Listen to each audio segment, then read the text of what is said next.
حمود الرحمان commission کے سامنے brigadier major منور خان نے بیان دیا کہ 1971 میں 11 اور 12 دسمبر کی درمیانی شب جس رات دشمن کی فوج ہمارے فوجیوں پر آگ کے گولے برسا رہی تھی، اسی رات کو کمانڈر بریگیڈیئر حیات اللہ اپنے بنکر میں عیاشی کے لیے چند لڑکیوں کو لے کر آیا تھا۔ کمیشن کو بریگیڈیئر عباس بیگ نے بتایا کہ بریگیڈیئر جہانزیب ارباب، جو کہ بعد میں لیفٹیننٹ جنرل بنے، ملتان میونسپل کمیٹی کے چیئرمین تھے، انہوں نے ایک سی ایس پی افسر سے رشوت کے طور پر 1 لاکھ روپے کا مطالبہ کیا۔ افسر نے خودکشی کر لی اور اپنے پیچھے ایک پرچی پر لکھا چھوڑ گیا کہ بریگیڈیئر جہانزیب ارباب نے اس سے 1 لاکھ روپے کا مطالبہ کیا، حالانکہ اس نے صرف 15,000 روپے کمائے تھے۔ یہی جہانزیب ارباب تھا جس نے بعد ازاں بطور کمانڈر سابق مشرقی پاکستان میں بریگیڈ 57 سراج گنج میں نیشنل بینک کے خزانے سے 13.5 کروڑ روپے لوٹے تھے۔ کیپٹن کی تحقیقات سے یہ بات بھی سامنے آئی کہ میجر جنرل خداداد Khan adjutant general Pakistan army کے نہ صرف مشہور زمانہ جنرل اقلیم اختر رانی کے ساتھ ناجائز تعلقات تھے، بلکہ اس نے مارشل لاء کے دوران کئی مقدمات دبانے میں جنرل رانی کی معاونت بھی کی۔ جنرل رانی ہماری حکومتی تاریخ کا ایک ضخیم لیکن رنگین باب تھی۔ اس کے سینے میں کئی رازہائے سربستہ دفن ہیں۔ وہ واحد عورت تھی جو بتا سکتی تھی کہ کس کس دور میں اس کی کون کون سی معاصر ہم جولیوں نے ایوان ہائے اقتدار میں شراب و شباب کی محافل آراستہ کرنے کی ذمہ داری لے رکھی تھی۔ وائے افسوس کہ یہ راز ان کے پیوندے خاک ہوتے ہی رزق خاک بن گئے۔ ان جگردار اور چٹخارے دار خواتین کو جنرل نیازی خوشبودار دیوداسیاں کہا کرتے تھے۔ ان دیوداسیوں نے اس معاشرے اور مملکت میں پنجتارہ ادا فروشی اور حیا فروشی کو متعارف کروایا۔ جنرل رانی پنجتارہ ادا فروشی کی بانیوں میں سے ایک تھی۔ جنرل یحییٰ خان کے عہد اقتدار میں رانی کا چرچا ہوا۔ راجہ رانی کی رنگرلیوں اور چونچلوں کی ہوش ربا داستانیں یحییٰ خان کے ایوان اقتدار سے رخصت ہونے کے بعد منظر عام پر آئیں۔ رانی اور یحییٰ خان کے مابین گل و بلبل اور شمع و پروانہ کا ساتھ تلازماتی تعلق تھا۔ یحییٰ خان بوجوہ ان پر جان چھڑکتے تھے۔ اس دور کی بیوروکریسی اور سیاست کے کئی دیگر جرنیل بھی اقلیم اختر عرف جنرل رانی کی چشم سرمگی سے شراب التفات کشید کرتے رہے۔ جنرل رانی کی رقابت اگر کسی سے تھی تو وہ تھی ملکہ ترنم نور جہاں۔ بھٹو دور میں جنرل رانی نے اپنے ڈیرے شارع قائد اعظم پر واقع انٹر کانٹیننٹل کے ایک سویٹ میں آباد کر رکھے تھے۔ وقت کے حکمران ان کے آستانے پر جبین نیاز لے کر حاضر ہوتے اور اپنے شرارتی من کی مرادیں پاتے۔ گھر گورنر بنے تو اس قسم کی اطلاعات موصول ہونا شروع ہوئی کہ جنرل رانی کی جلوہ گاہ جمال و وصال سازشوں کا گڑھ بن رہی ہے۔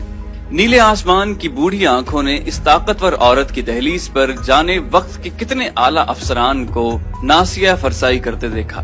آسمان نے رنگ بدلا، حالات نے پلٹا کھایا، لیل و نہار کی گردش نے کروٹ لی اور پنجاب پولیس حرکت میں آئی۔ ایک شب جنرل رانی کو بما ساز و سامان سازش گاہ سے حفاظتی حراست میں لے کر کوتوالی تھانے پہنچا دیا گیا۔ کوتوالی تھانے کے حوالات میں 20ویں صدی کے جہانگیر کی یہ نور جہاں مزار بے کسی بنی دیدہ عبرت نگاہ کو دعوت غور و فکر دے رہی تھی۔ اخباری نمائندوں کو اطلاع ملی تو ہر کوئی بھاگم بھاگ کوتوالی پہنچا۔ تھانے کا وسیع و عریض احاطہ رپورٹرز اور فوٹوگرافرز کی فوج ظفر موج کے سامنے تنگ دامانی کا شکوہ کرنے لگا۔ بارسوخ اخباری نمائندوں کو موصوفہ تک پہنچنے کی خصوصی اجازت دے دی گئی۔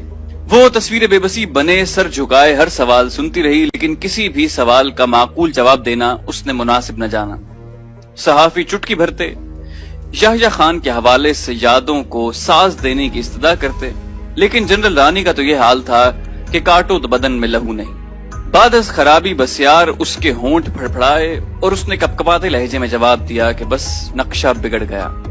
سمندر کی پاتال اور آسمان کی پہنائیوں سے خبر ڈھونڈ نکالنے والے کھوجی رپورٹر بسد حسرت و مراد ناکام لوٹے۔ وہ یہ نہ جان سکے کہ کون سا نقشہ بگڑ گیا۔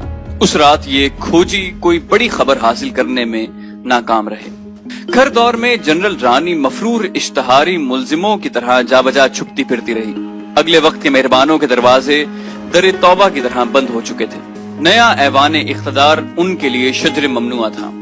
نیا زمانہ تھا، ساز اور راگ بدل چکے تھے۔ جنرل رانی کو زندگی میں پہلی بار اس قسم کی ناخوشگوار حالات کا سامنا کرنا پڑا۔